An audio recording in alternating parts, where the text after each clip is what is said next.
You are listening to the People Centric Podcast, where we talk through the toughest challenges that people face at work and give practical advice to fixing those challenges.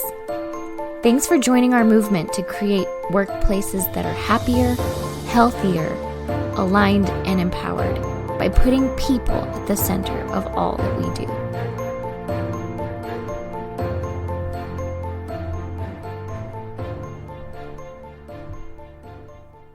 Hello, people-centric listeners.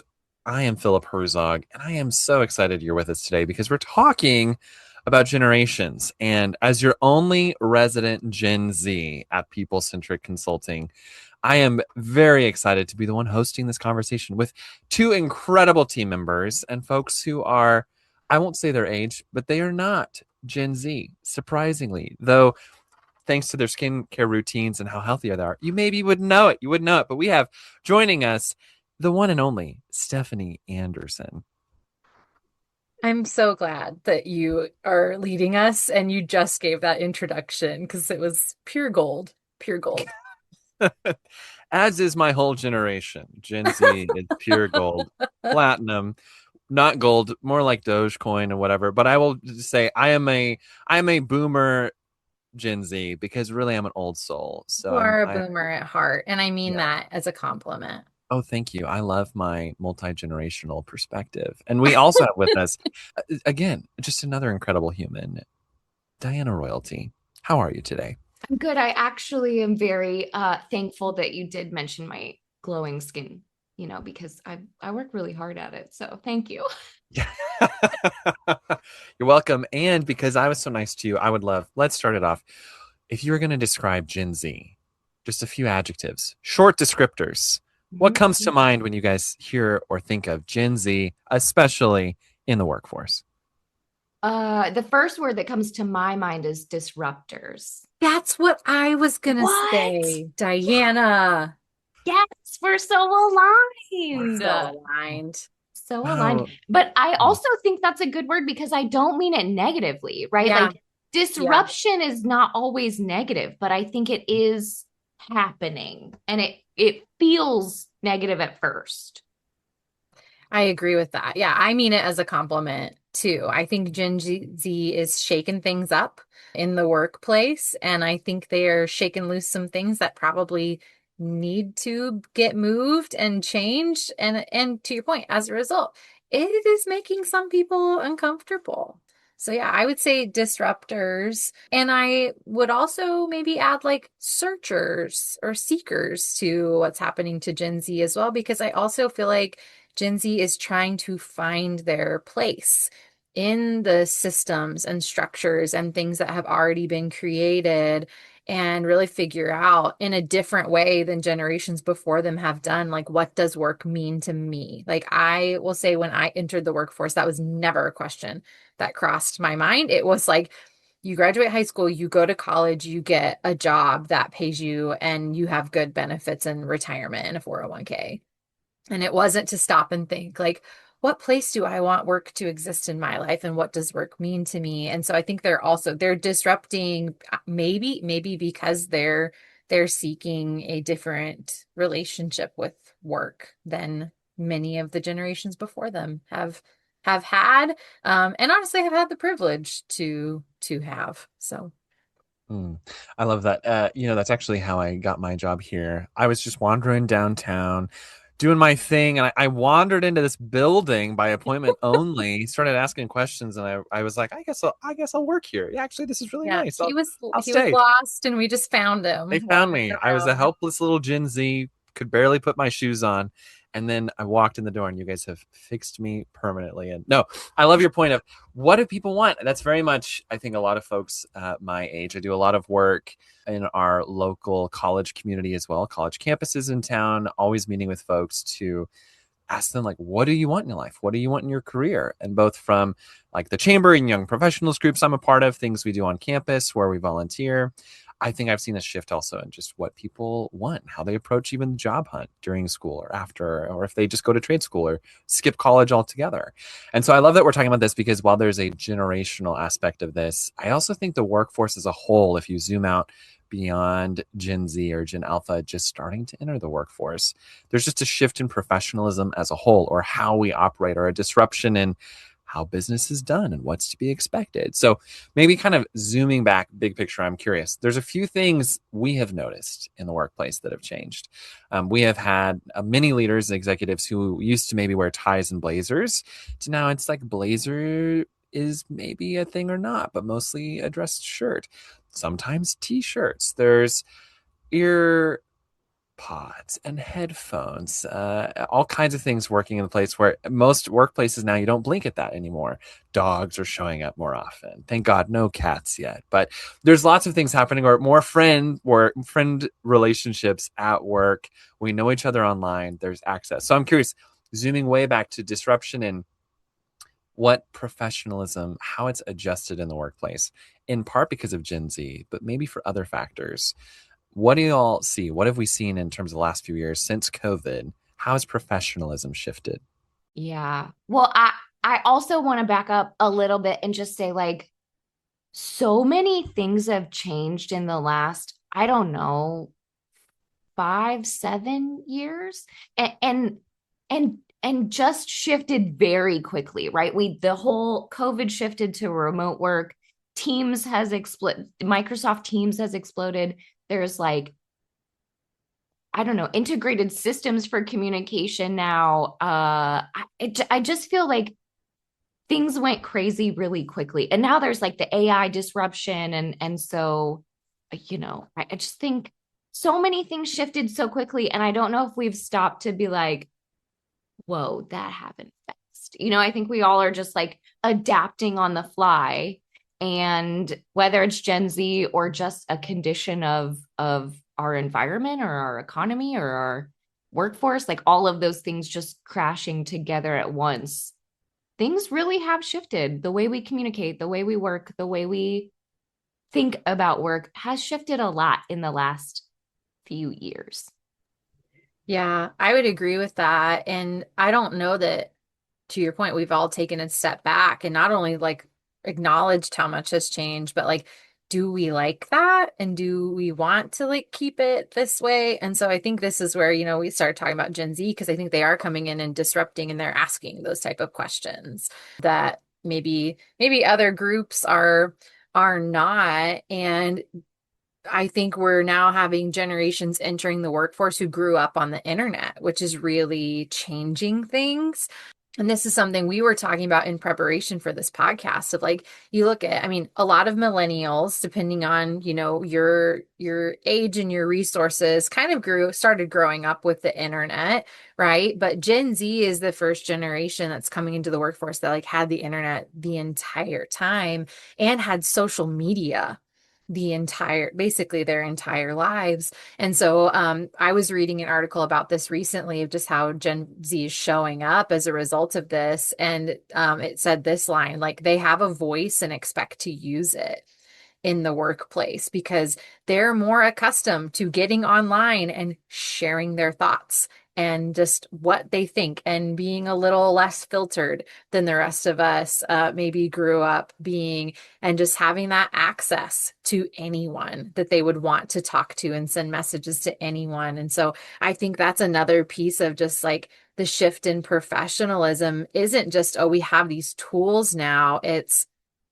changing the way that we speak to each other significantly. And I think, like, how and what we would say at work. I mean, you think back even, like, 15 years ago, if you wanted to have a meeting with your boss, you either had to go and formally request it with their assistant or secretary, or you had to send, like, a formal email saying, I would like this meeting with you, and here's why, and XYZ. And now you can just, like, pop into somebody's Teams and be like, hey, Diana, you got a minute? Or you could just, like, straight out Teams call somebody and not even give advance notice. Like, it's wild how much things have changed with technology and professionalism. Yeah. And to your point of this being a generation that's just kind of always had the internet, they've also always had instant gratification. And I don't mean that in a bad way. I mean it as, like, I can buy something and Amazon ships to my door same day. back in my day, it was like, if you want something, you have to go to a store. I'm dating myself. You had to go to a store and get it. And then if you needed like to watch a movie, there was no streaming. There was no streaming. You had to like go to a video store, walk around the store, find the movie, check out, take it home, watch it, rewind it, and return it. It was a whole process, like a whole thing. So I think they're just like very used to everything being kind of quick and moving very quickly and very easily and very smoothly because they've just been raised in this environment where like things happen instantly. They just happen. And so I think that coupled with the access is like, oh, well, you said we were going to make this change. Let's just do it. Like, why aren't we doing it? Or I really want this thing. I think I should have this thing. I want this tool. I want this resource. I want this education. I want this raise. I want this promotion. We should just do it. Like, just give it to me now. Yeah. And so I think it's just changed. It's just different. It is. And I think that like that mindset of that instant gratification and like we should just do it now and why don't we do it now? I think we see all the time. And then we also see there's still the gatekeepers in place in a lot of organizations that we're seeing where like maybe the boomers and some of the Gen Xers, even maybe some of the millennials aren't like pouring into this younger generation to help them learn the things that would help them understand why we can't just do it right now. Like, why can't we just give everyone a raise? I feel like that's such a common one that we'll hear of like, well, if you work a corporate job, you are like deserve and entitled to a raise every single year.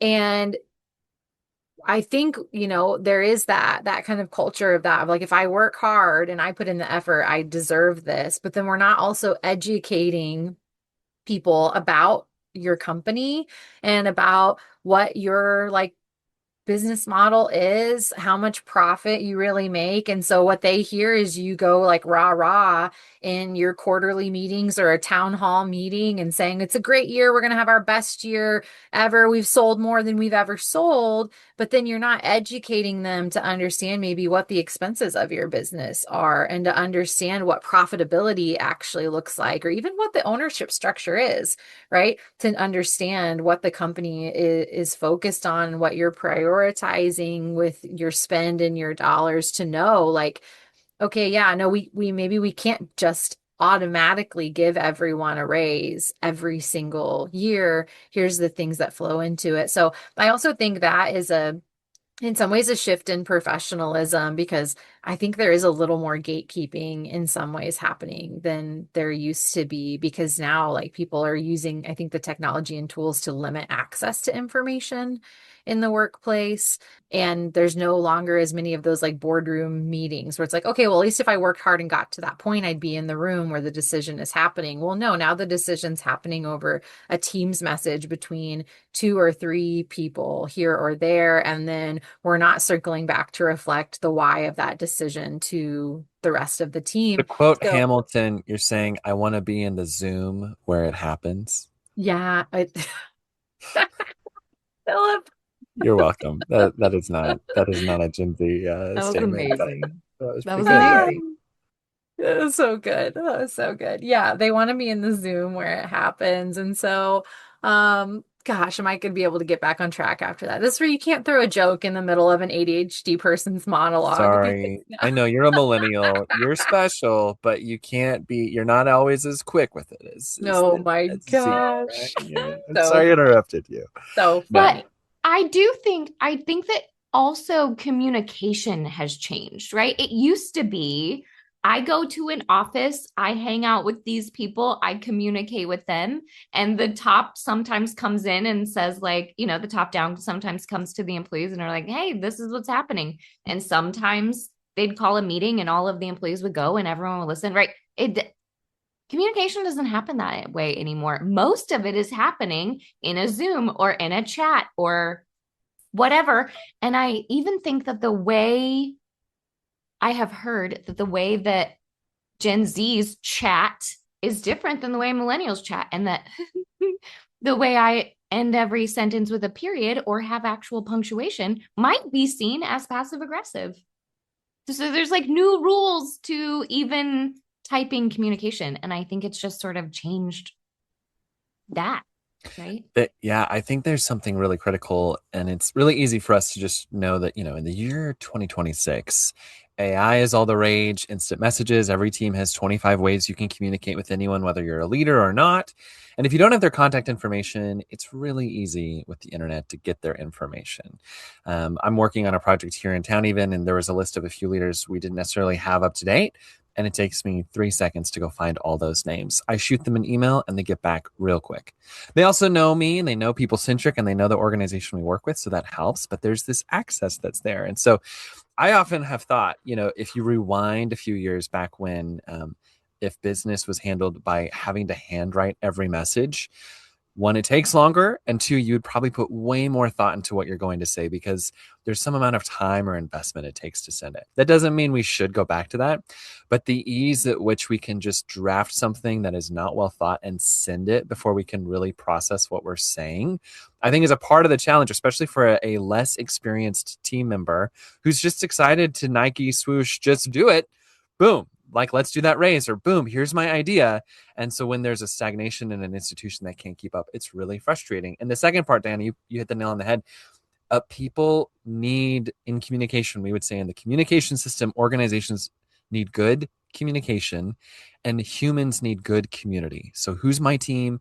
Who's my leader?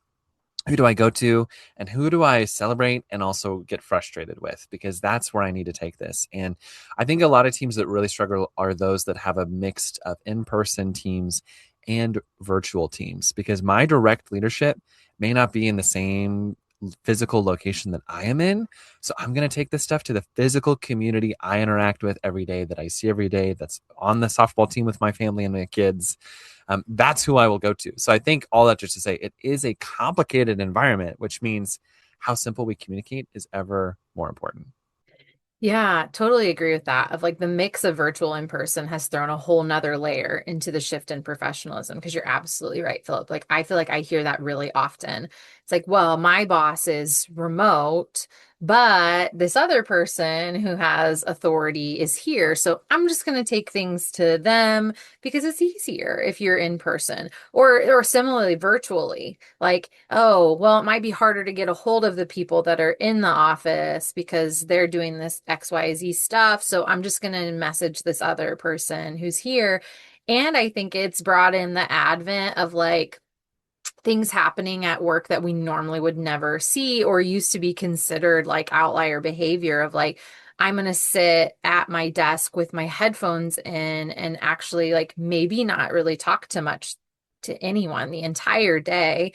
Now, I could be extremely productive, but maybe I used to work remote, or this is just what's comfortable for me, or I prefer to work this way. I think there's that shift too of like we're seeing people interact so differently at work, even in office environments. And we actually like got this question from a manager not long ago. I think it came to you, Diana, so feel free to jump in. But like, yeah, I have an employee who just sits at their desk with headphones in all day and doesn't talk to anyone. And like they were like very frustrated about this. And so like, we asked, I think, some good questions like, okay, so like are they meeting performance expectations in their role, right? Because that's the for probably the primary thing, regardless of what they're doing, right? There's people who can walk around the office and be chatty all day long and accomplish a lot. There's also people who can sit and talk to no one all day and accomplish a lot and have good work performance and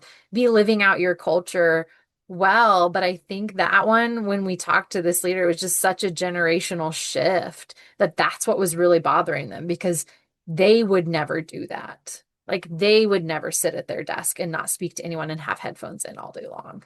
Well, and they literally said that to me. Like, I was not allowed to wear headphones when I was at work when I was their age. Like, oh, okay. So is this about what you were allowed to do or versus what they get to do? Or is this a performance thing? Or is this an antisocial thing? Or is it, like, where's your frustration coming from? But really, like, does it matter also? I think that we sometimes, as humans, don't like change. Humans don't like change. And I think that there is things that are shifting that we're okay with. And we're kind of like, yeah. Okay, that wasn't a huge shift or that didn't impact me or whatever. But then there's things that are shifting that's like, oh, I don't like that thing. And I think it's different for everyone. But I'm watching the shift and I think it's really interesting as to what people are frustrated with and what people are okay with.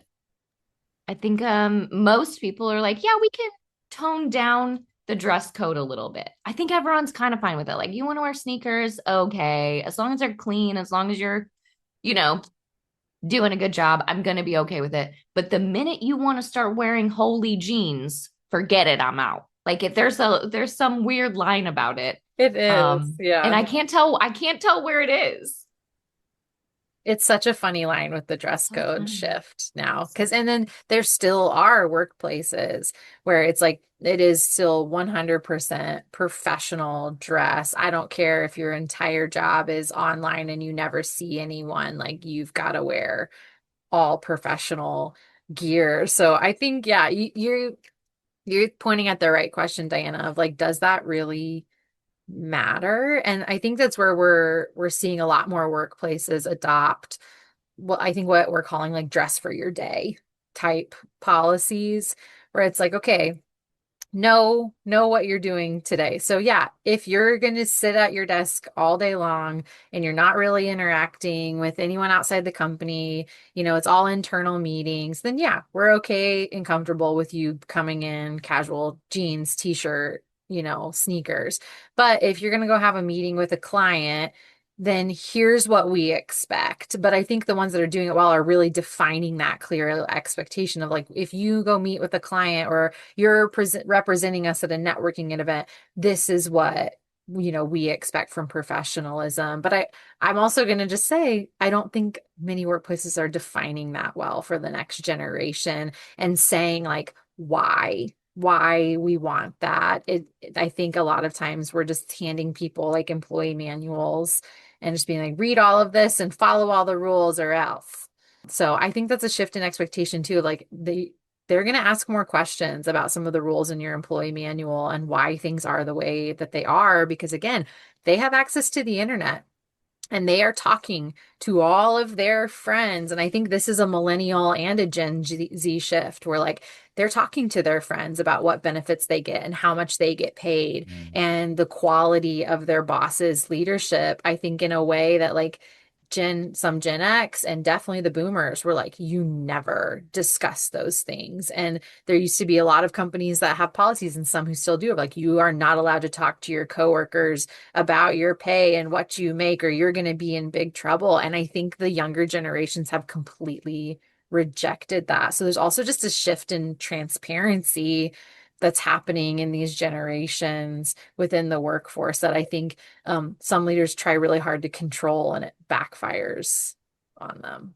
I love the words we kind of said at the top of this of if Gen Z overall, if they're disruptors and seekers and questioners, they're probably at the forefront of doing that in workplaces where many generations have had these conversations over time. And I always love in these conversations to step back and just kind of look. Time magazine has had headlines over the years about different generations. And I always like to think that the people writing these headlines were probably from the previous generation because they're publishers and editors at a magazine talking about this next generation coming. So real quick in order, 1966, Time dubbed the generation then, so those were the boomers, they called them the inheritors. Those like snotty-nosed kids under 25 who inherited so much from the silent and greatest generations who really built this country, right? If you look at 1997, this is Gen X. The Times magazine headline was Great Expectations of So-Called Slackers, 1997, when a lot of, millennials were just entering the workforce. 2013, Time magazine calls millennials verbatim on a headline, the me generation. And then what I love in 2018, Time says, move over millennials, Gen Z will change the world. And what I think is funny about all of these things, it's important to look at headlines. I think they tell you something of what people feel is true. But I think what we see is everyone wants to know what their clear expectations are. Everyone, any generation wants to have a really good output at work and be a part of a team that they believe in.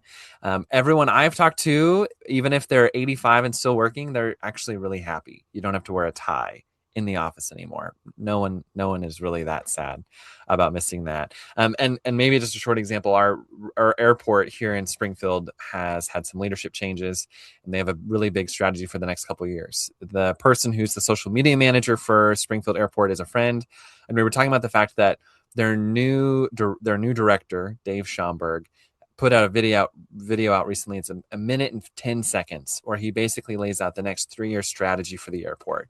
And it's him walking on the airport where they're going to be building future gates and building a new terminal. It takes investment. It takes our whole community, and it impacts anyone who will go through the airport and the people that work there. And I was talking to my friend Ren, and I said, it's brilliant what you've done, because not everyone in the world needs to know the exact strategy internally of what the airport's going to do. But you've done something powerful, which is condense your strategy into the message from your leader can be shared in a minute and 15 seconds. And it is beautifully put together. If that's what more organizations did with how complicated the world is, like, make your strategy so simple, you can share it on a minute and 15 seconds, where not everything is answered, but you paint the vision and direction. I think that's what people are most hungry for. Leaders who can paint a vision and help lead their people to it. Yeah, I agree with that. Because when you were reading those headlines, Philip, like the theme that stood out to me from all of those was like people who are hopeful, people who are dreaming. And so it's like every generation has that, because all human beings have that. And I think the challenge is like what this next generation's dream is might be different than what yours was, or the generation before you or before you. But I agree with you completely. It's then, okay, how do we, we would use the word aligned. How do we then get these people who all are dreamers, who all are hopeful, who all honestly want a job that they can enjoy and find purpose in their lives? I think everyone wants that. And so how do you bring that into alignment, and maybe, just maybe, let some of this small stuff go, because maybe it's less important if they're wearing a t-shirt at work than if we're all aligned toward the same mission and we're all going to accomplish the same dream. And what if we change the world together instead of fighting each other over who gets to change the world? I love that. Change it together and make great business models that make us all great prosperity and revenue along the way. Because there's two sides. We're in it for a great reason. So curious, as we round out, what would be your final advice to help people both with org needs or people needs? How do you decide what is most important to that conversation? We could focus on so many things that detract, that distract. So what is our best advice to help people working with multiple generations say what's most important people and org need? I think the thing that strikes me is that we've gotten used to change and disruption with environment and with technology and with just all the other things like finances and all the, everyone's kind of like, okay, we got to be nimble, we got to be quick. But for some reason that like nimble mindset has not translated to humans. It's only the systems, it's only the technology, it's only, we're only okay with this sort of change. And I think if we were more open to generational changes and human beings acting differently than what we've, considered normal, I think we would all just be better at work. It would be less pressured. It would be less of a mess. And it would just be change, right? It wouldn't be tied to all of these like labels and human, it would just be change. And I think if we can just get there, I think that would be really helpful. Well said. Yeah. I don't know if I have anything to add to that. Yeah. Well put. Well, you've had 2 millennials and 1 Gen Z here to talk about some things that matter. And with that, there's an old saying, which is, if you want to learn something new, go read an old book. Because while we are dealing with change, some of these things are the changes we're experiencing now. But I think that Time magazine would show, Diana, exactly to your point, time is just constant change, is it not? And so with that, we have a not old book, new book with lifelong human science behind it, which is the People Centric Management book. And Diana, I would love we should end it on, this is a resource that can be good for any leader from any generation. Yeah, this book will help you with change management. It is called Becoming People Centric, Designing Organizations Where People and Performance Rise Together. And it's the people-centric book. It's how to build a people-centric culture and do it with both humans and systems in mind for both profitability and performance and all of those good things. So, And where does one find this beautiful book? great question. You can get it on Amazon. You can get it as an ebook or as a paperback, available today. Any access point, the book is there for you. So, Yeah. friends, we have so enjoyed talking today. We hope that you have come away from this conversation with at least some more ideas of how you can approach the people around you, whatever their background, whatever their experience, and send us in your questions, your thoughts, your ideas, because your perspective matters. Be well and lead well. Thank you for listening to the People Centric Podcast. We are so grateful for you joining us every week. If you like this content, please like and subscribe. Also, feel free to share on your social media with everyone that you know. It really does help us. If you would like to contact us, I have put our information in the show notes. Please reach out anytime. We love hearing from you. We will be back next week with a new topic.